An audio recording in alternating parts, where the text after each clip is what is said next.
Alrighty, Mormons. Yes, President Russell M. Nelson is ashamed of the gospel of Christ. Don't worry, I'll get to more videos about the P-tape and translation scandal that is incredibly popular right now.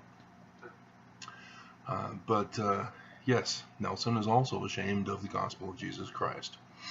If you remember, he had a conference talk talking about a visitation from two little girls that he had murdered. Yes, I know, he was a doctor, he did the best he could, but he was also a member of the Melchizedek priesthood and should have had the ability to save them by laying on of hands. You know, the whole blessing thing. Because you are able to heal, right?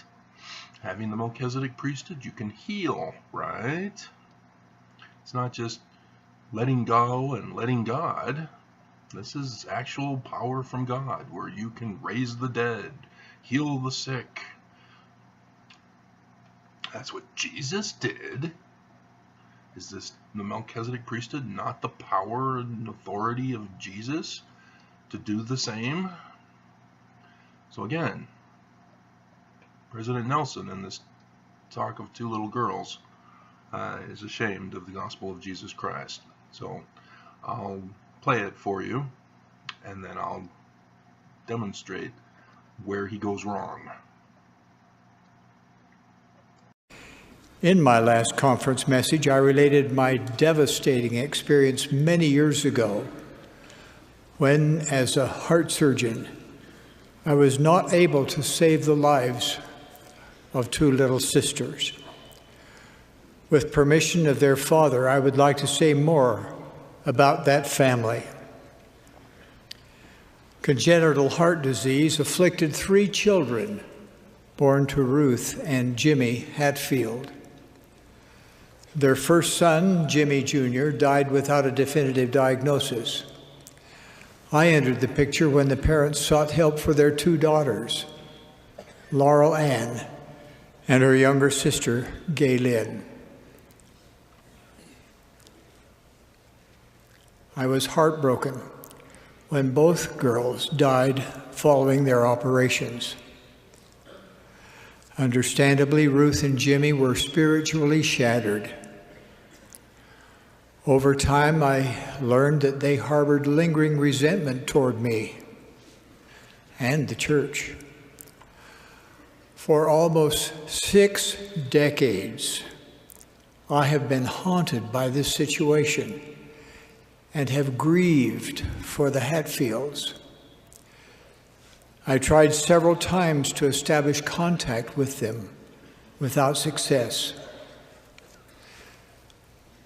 Then one night, last May, I was awakened by those 2 little girls from the other side of the veil. Though I did not see or hear them with my physical senses, I felt their presence. Spiritually, I heard their pleadings. Their message was brief and clear. Brother Nelson, we are not sealed to anyone. Can you help us?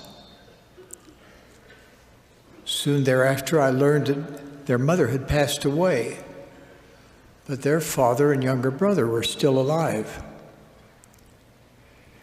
Emboldened by the pleadings of Laurel Ann and Gay Lynn, I tried again to contact their father, who I learned was living with his son, Sean. This time, they were willing to meet with me. In June, I literally knelt in front of Jimmy, now 88 years old, and had a heart-to-heart talk with him.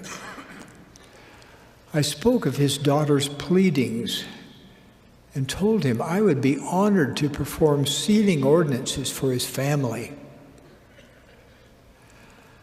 I also explained that it would take time and much effort on his and Sean's part to be ready and worthy to enter the temple, as neither of them had ever been endowed. The Spirit of the Lord was palpable throughout that meeting. And when Jimmy and Sean each accepted my offer, I was overjoyed. They worked diligently with their stake president, bishop, home teachers, and ward mission leader, as well as with young missionaries and a senior missionary couple. And then, not long ago, in the Payson, Utah temple,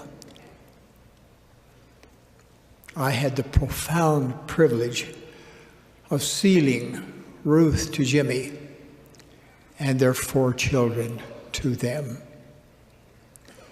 Wendy and I wept as we participated in that sublime experience.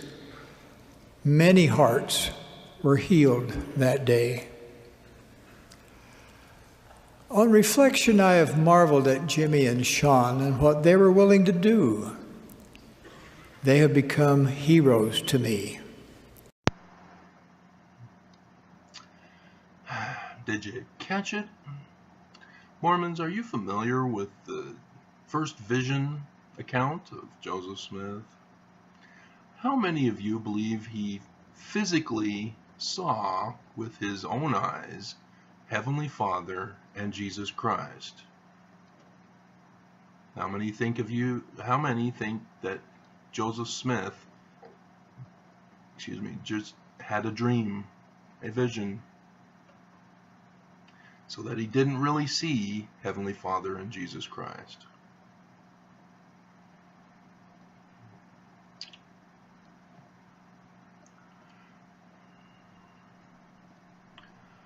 How many are familiar with the multi-millions of people throughout history who have actually seen spirits from the spirit world?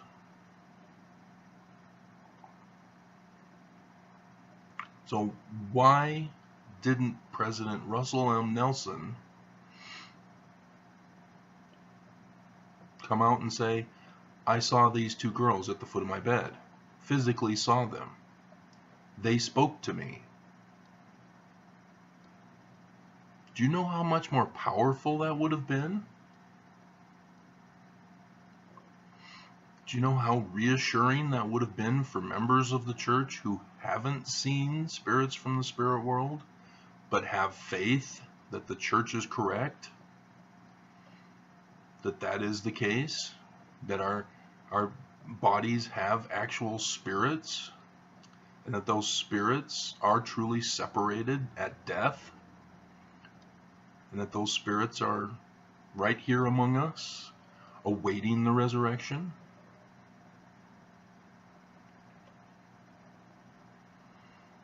Why couldn't he do it?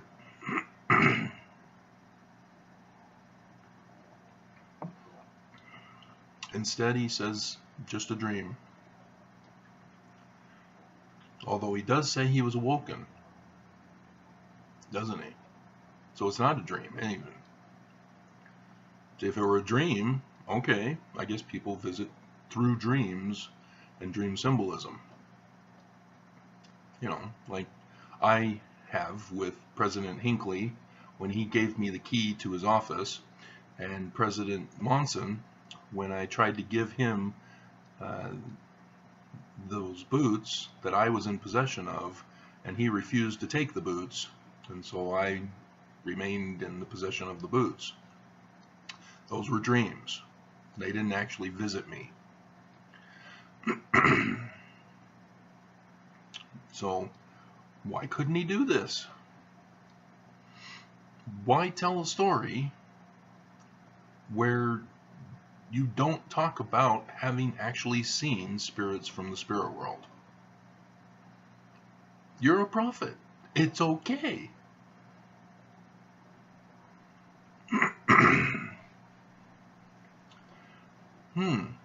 Is it possible that he caved to peer pressure?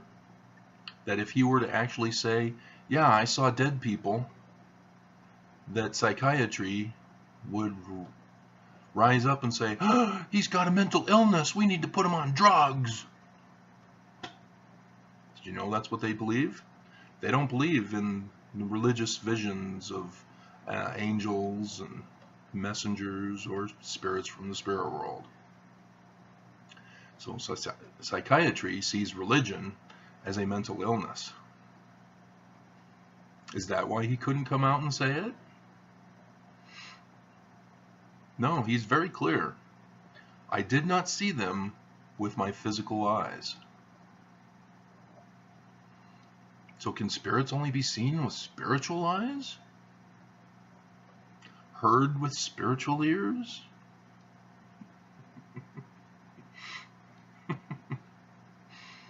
Because multi-millions of people have seen spirits from the spirit world.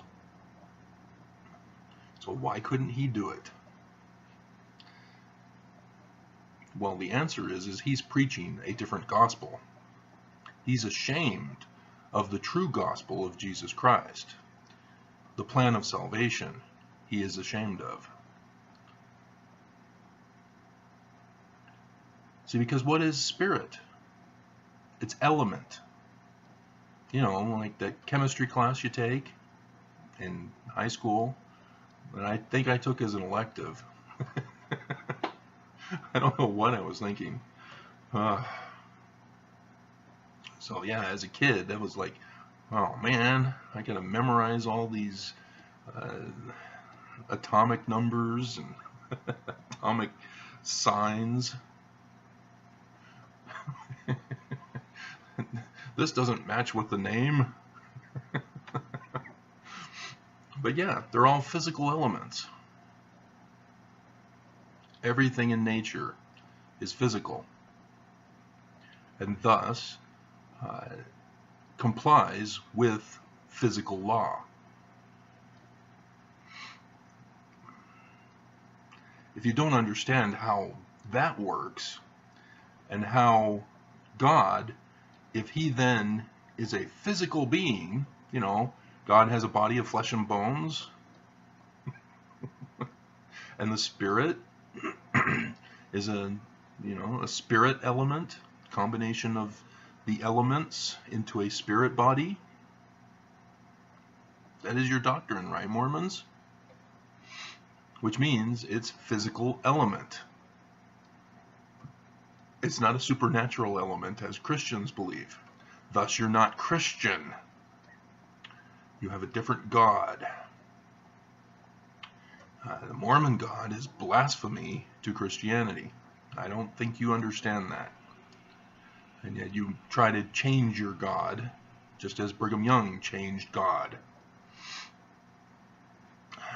So, yeah, Mormon God is a physical God and is subject to physical law. Otherwise, he cannot be God. I don't think you understand that, Mormons. So why then is Nelson saying, I didn't see them as a physical element. I saw them with spiritual eyes. They were a spiritual element, not physical element. He's changing the doctrine. He's making it more acceptable to psychiatry so that he doesn't get labeled as somebody with a mental illness who's seeing things that aren't really there. Because you notice how convenient it is that he goes to the parents and say, hey, your daughters visited me. I didn't see them, but they visited me and they told me things. They wanted to be baptized. I know you hate me for having murdered them, but they want you to be baptized too. Do you see the trap? Do you see the con? Do you see the scam that he's pulling on this couple who lost their girls? All he would have had to say is, I saw them. They visited me. I saw them with my physical eyes. They spoke to me. You know, Joseph Smith, angel wrongly changed to Moroni after Joseph Smith had always said throughout his life, Nephi. But that's another story that I've already talked about. But yeah, Joseph Smith saw spirits in the spirit world. He was not ashamed of the gospel of Jesus Christ as he saw it. So why is Nelson changing the doctrine of the church?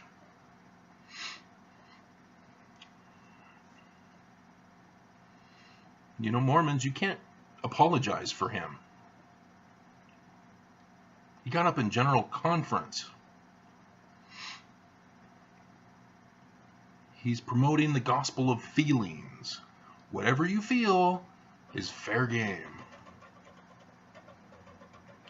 Feelings now become truth rather than the laws of physics, the laws of nature being truth. See, that's Joseph Smith's doctrine.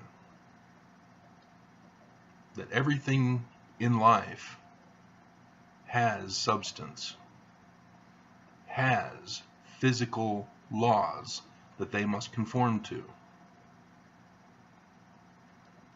Nelson's promoting supernatural being and a fantasy being that anything goes as long as you feel. No.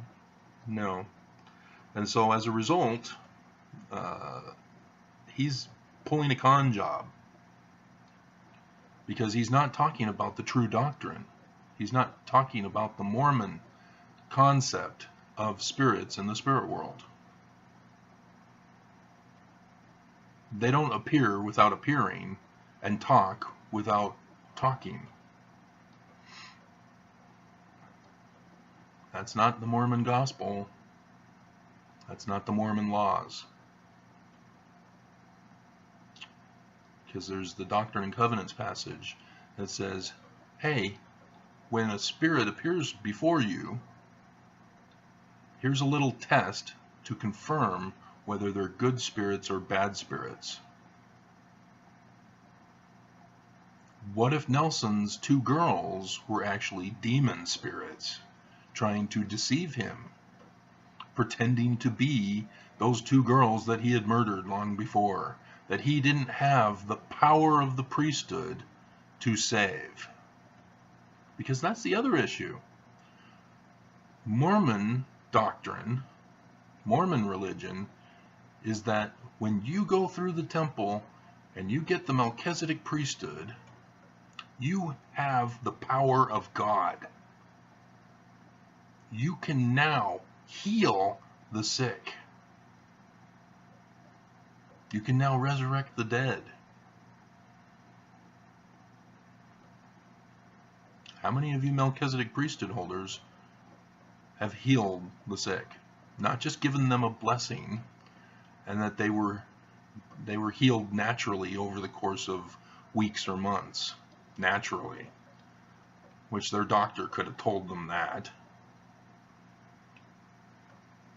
No, I'm talking about actual healing, where broken bones get healed through a blessing, not through cast.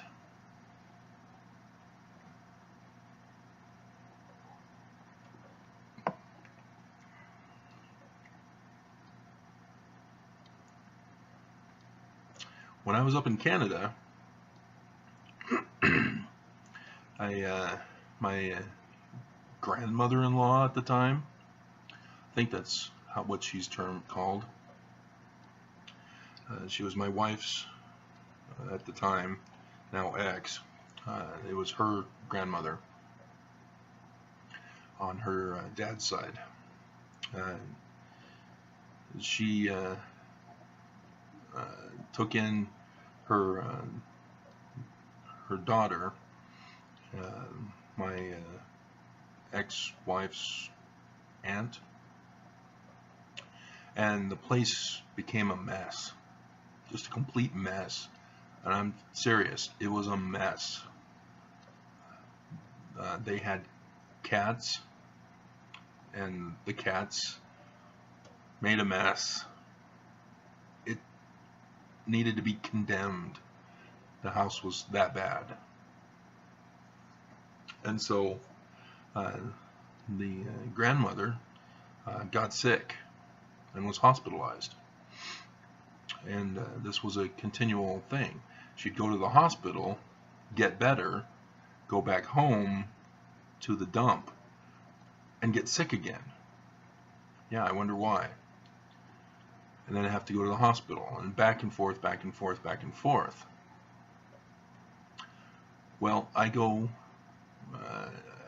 the family, and I am aware of another incident where grandmother is hospitalized again, and I go with my father-in-law to the hospital, and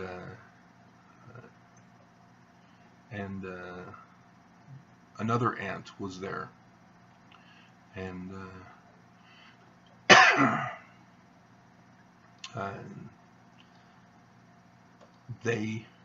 she wanted a blessing. She didn't want her son to give the blessing. She wanted me to give the blessing. And so I thought that was strange. Why can't your son do it?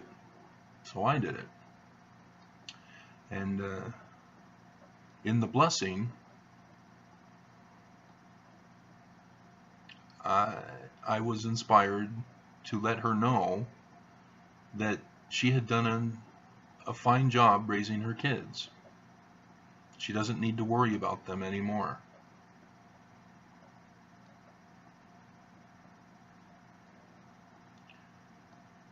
That she can relax. Don't do it when you want to get to. And soon after, she died. The father-in-law and the sister that was there at the blessing came to me after she died, passed on, and said, "How did you know that that's what she was concerned about?" She had been concerned that she couldn't leave this earth because she wanted to make sure her kids were taken care of, and she was concerned, and that's what was keeping her here on earth. And so they were like, "How did you know?" And it's called inspiration through blessing. You know, so when April conference comes around with Nelson becoming president of the church, he rips in to the Melchizedek priesthood holders as a whole and said, "You are not giving blessings, you are giving prayers. You need to give blessings. How many of you Melchizedek priesthood holders are ashamed of the gospel of Jesus Christ and are not giving blessings? You are not healing the sick."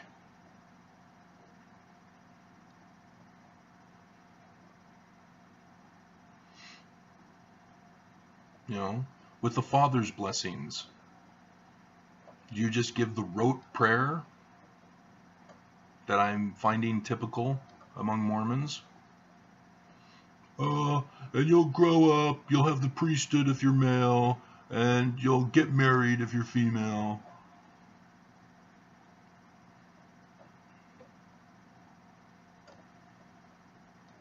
You know, they don't let you record the Father's blessings for your kids, which I find very curious, because I would have liked to have known what my father's blessing was, like my patriarchal blessing.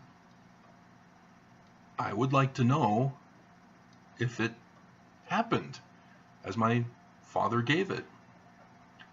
If, and only if, it was a real blessing from God through the Melchizedek priesthood authority and power, and not some rote prayer that everybody says.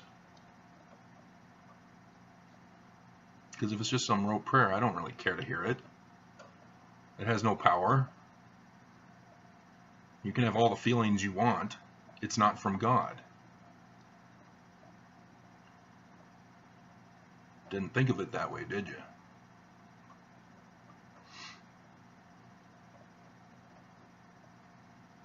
And so yes, I have actually healed people too. I've cast out demons. I hear all this talk about Philippine missionaries claiming to do miracles. But the missionaries who are telling the story about these other missionaries who are claiming to have told the story,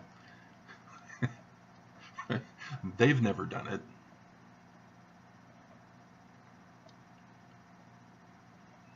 Yeah, there's lots of missionaries who like to claim things.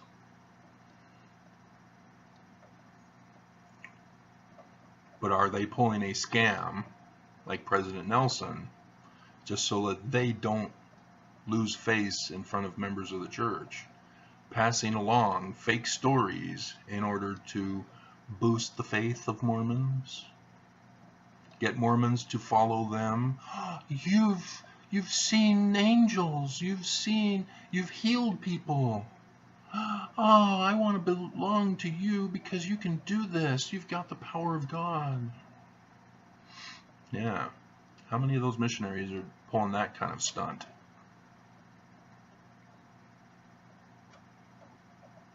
See, because I don't go around telling about my experiences. For this video, I am, because I'm trying to teach a message to you. That the leaders of the church are pulling a fraud. So yes, I have seen spirits from the spirit world. Two types even. Dark spirits, like shadows, but they have substance. I have seen them with my physical eyes. It was not some dream or vision or feeling. They attacked me. They were very angry. I was in the Bronx. Not the South Bronx. And yes, they came in through my window, which was on the top floor apartment. There was no stairs to get into the window. And so yes, like the Lilith myth, or legend, I'm not sure which it would be called, because stories turn into tales, tales turn into legends, legends turn into myths, something like that. I don't know.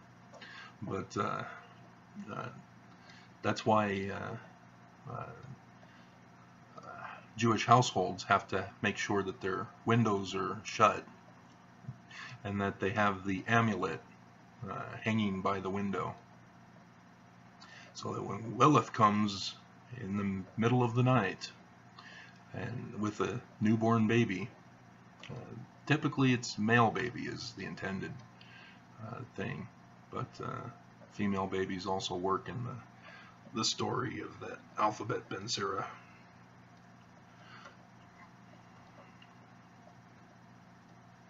You know, but yeah, he wanted to murder me and take possession of my body to do it. And when I was a little kid, my mother told me, when I asked her, what do I do if an evil spirit attacks me? I was just a little kid, and here I am concerned about that. It was not having watched Ghostbusters, because that was when I was in high school. That was in the 80s. No, this was when I was a little kid. This was in the 70s. So I'm not sure what prompted that fear in me. And it could have been the church. And my mother told me all you have to do is raise your right arm to the square and say, by the authority of, well, she didn't say by the authority of the Melchizedek priesthood. She just said, in the name of Jesus Christ, I command you to leave. Little kid. And my mother is telling me what to do from the temple. That's what I finally found out when I went to the temple for the first time. I went, oh, that's what my mother told me to do. I got it now. And when I was on my mission, I just instinctively responded by the authority. The real thing, not the non-authority thing. Gone. And that was one experience. The other experience was with actual angels who looked just like us. Because they do. They look just like us. And I thought it was strange that he was wearing clothes just like the rest of us in the temple session, because I was in the Jordan River Temple. And it was during the video, so the room was darkened. And the video is on the screen playing. And it's the creation story scene at first. And then, you know, I sit in the back at that time. This was before they changed the policy to have the temple workers sit in the back, so that they then get called up.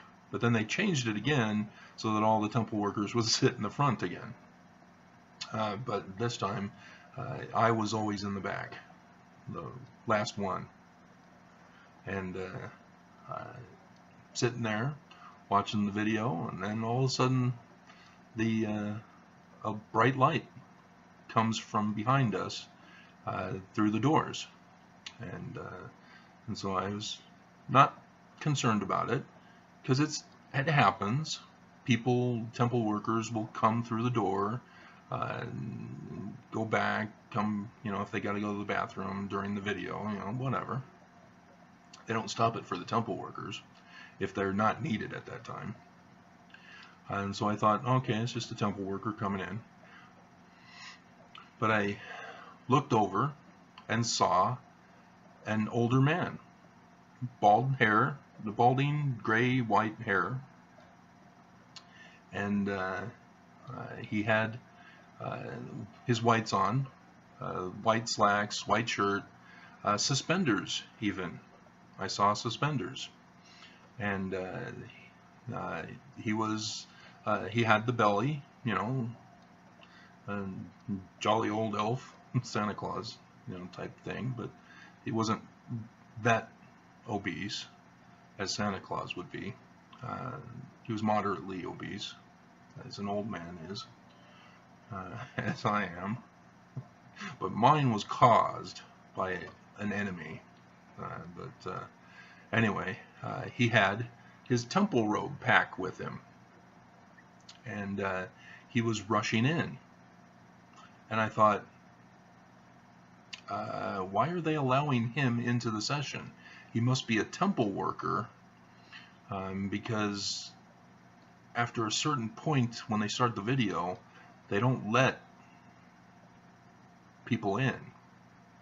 You know, yes, people have to get to work, and so they make exceptions sometimes, but not after a certain point. It was video showing time, so too much of the video had gone by, and they don't let people in. But this guy was coming in, and so I said, okay, this seems to be different than protocol. Must be a temple worker, because it wouldn't typically be a regular worker. And he came in, went down one of the aisles in front of me, and I saw him as he was moving his way through, trying to avoid bumping into the other guys that were on that row. And then he sat down, and the room got dark again as the door closed.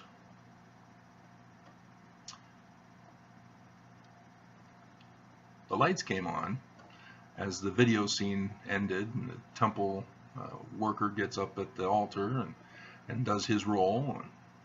And, well, he doesn't really do it. In the video versions, the temple worker just stands there as the voice on the speakers says the line for him. And so the lights come back on. And so I'm like, okay, so who is this guy? Is he a temple worker, or is he a regular patron? And I'm looking and looking and looking. I can't find him. Not only can I not find him, all of the temple workers who were in that session were younger men with full heads of hair. I'm like, hey, where'd he go?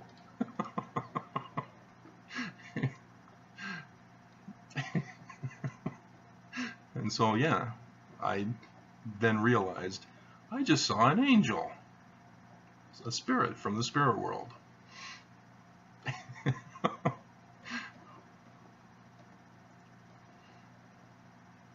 You know, people who have mental illnesses are not able to recognize that what they thought they saw, they didn't see.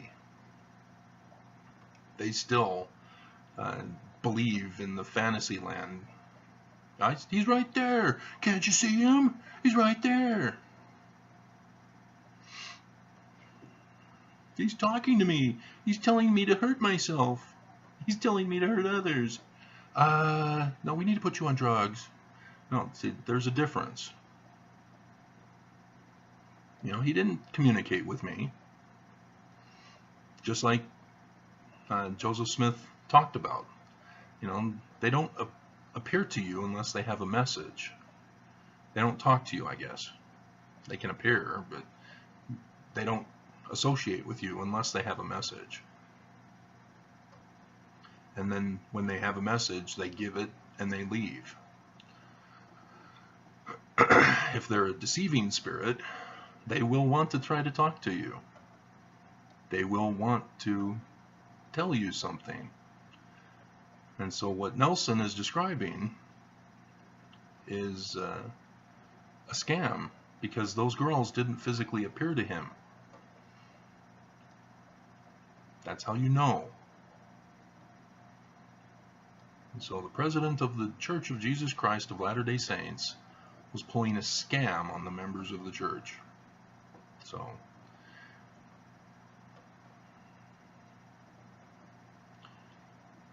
I ask you, Melchizedek priesthood holders, are you able to actually heal?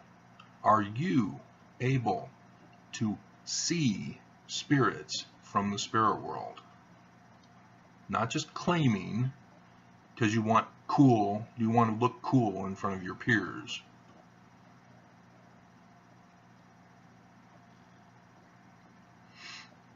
Are you living off of borrowed light of others who claim that they've seen spirits from the spirit world, or that they've healed people magically? I was on a date with a woman back in 2014, and she was, we were in the church history, not the church history, it was on Temple Square. It was the visitor center down in the basement, and I was telling her about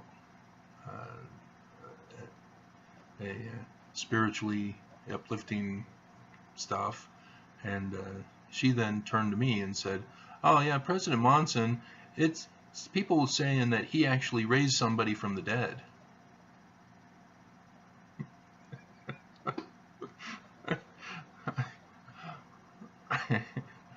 said, okay, whatever. That's neat. Wow.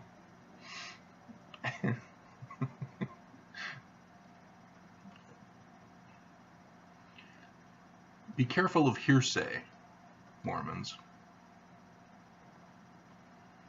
Just because somebody says something doesn't mean it's automatically true.